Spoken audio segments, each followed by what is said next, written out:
Billion அந்த dragon மோனார்க்கோட army நம்ம ஆர்மியை விட எவ்வளவு அதிகமா இருப்பாங்க நீ நினைக்கிற அப்படின்னு கேட்டோன்னே பில்லியன் சொல்லுவான் பாருங்க, அரசே அவங்க நம்மளை விட 100 மடங்கு அதிகமா இருப்பாங்க அரசே அப்படி சொன்னோம். நம்ம ஹீரோ யோசிப்பா பாருங்க, அப்படின்னா அவங்க அட்லீஸ்ட் 10 மில்லியன் சோல்ஜர்ஸ் ஆச்சு இருப்பாங்க அப்படின்னு நம்ம ஹீரோ யோசிச்சுக்கிட்டே இருப்பான். அப்படி அங்க கட் பண்ணி கனடால காட்டுறாங்க. அங்க எஸ்ராங்கன்ற சொல்லுவான், ஏ என்னல உளற செத்த பையில, அவன் பெரிய ஆளா சஞ்சினு சொன்னா கேட்டுமால, அவன் ஏதோ செத்த பைய மாதிரி உழைட்டு இருக்கான், நீ நார பைய மாதிரி ஏன்ட்ட வந்து உழைட்டு இருக்க போல என்கிட்ட, அவன் சொல்றதெல்லாம் நான் கேட்டுட்டு இருக்க முடியாது அப்படின்னு சொல்ல, அவனும் சார் அப்படி சொல்லாதீங்க சார், அவர் உலகத்திலேயே மிகப்பெரிய அண்டர், அவர் வார்னிங் கொடுத்துக்காருன்னா நம்ம கேட்கணும் சார் அப்படின்னு சொல்லிட்டு இருக்க. இல்ல போல நாரப்பையில நான் பாத்துப்பேன் இல்ல, ஏன் இப்படி உனக்கு பேதியில போகுது, நான் இருக்கேன், நான் கேட்டுக்குள்ள போய் நான் தனியா நின்று சண்டை போடுவேன்ல, மூடிட்டு போல அப்படின்னு அவன் சொல்லிட்டு இருக்க. அது அப்படியே சேர்மன் சவுல் டிவில காட்டிட்டு இருப்பாரு நம்ம ஹீரோ கிட்ட காட்டிட்டு சொல்லுவாரு, இவங்க எல்லாம் சண்டைக்கு ரெடி ஆயிட்டாங்களாம், நீங்க என்ன சார் செய்ய போறீங்க அப்படின்னு நம்ம ஹீரோ கிட்ட கேட்க, நம்ம ஹீரோ சொல்லுவாரு, அப்படின்னா நான் சைனாக்கு போகணும் அப்படின்னு சொல்லிட்டு யோசிப்பாரு பாருங்க.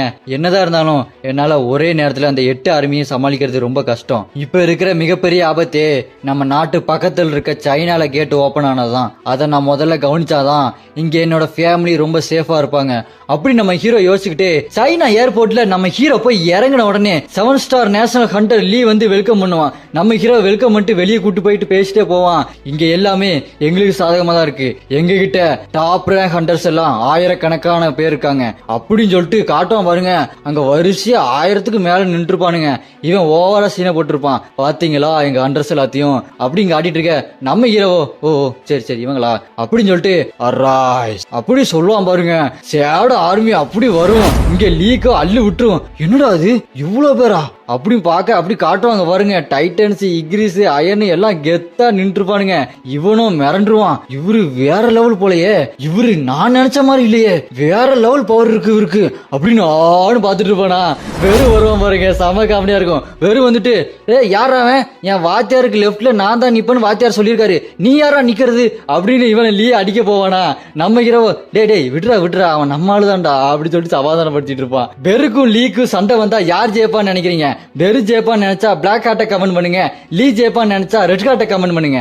அடுத்து லீ சொல்லுவான் பாருங்க, அது ஆரம்பிச்சிருச்சுன்னு நினைக்கிறேன், உங்களால உணர முடியுதா கொஞ்சம் பாருங்க சின்ன அப்படின்னு சொல்ல, நம்ம ஹீரோவோ அது ஆரம்பிச்சிருச்சுன்னு நினைக்கிறேன் அப்படின்னு பாத்துட்டு இருப்பான். ஆனா பில்லியன் சொல்லுவான் பாருங்க, இல்ல அரசே அதோட சக்தி இங்க இருக்கிற மாதிரியே தெரியல, என்னால எந்த சக்தியுமே உணர முடியல, இங்க இருக்க எந்த சேடாவாலையுமே எந்த சக்தியுமே உணர முடியல அப்படின்னு சொல்லிட்டு இருக்க. நம்ம ஹீரோக்கு ஒரு மாதிரி பொறி தட்டும், அப்படின்னா வேற எங்கேயும் போயிருப்பாங்களா, ஐயோ அது என்னோட மிஸ்டேக் தான், நான் இருக்கிற இடத்துல வராம வேற இடத்துல வரதுக்கு முடிவு பண்ணிட்டான் போல இருக்கு அப்படி நம்ம ஹீரோ ரொம்ப ஷாக்காக. அப்படியே அங்க கட் பண்ணி கனடால காட்டுவாங்க. அங்க ஹண்டர்ஸ் எல்லாம் அந்த கேட்டு முன்னாடி ரெடியா நிப்பானுங்க. அந்த எஸ்ராங் ஹண்டரோ அவன் கிடைக்கிறாங்களே ஜின்வோ நான் பாத்துப்பேன்ல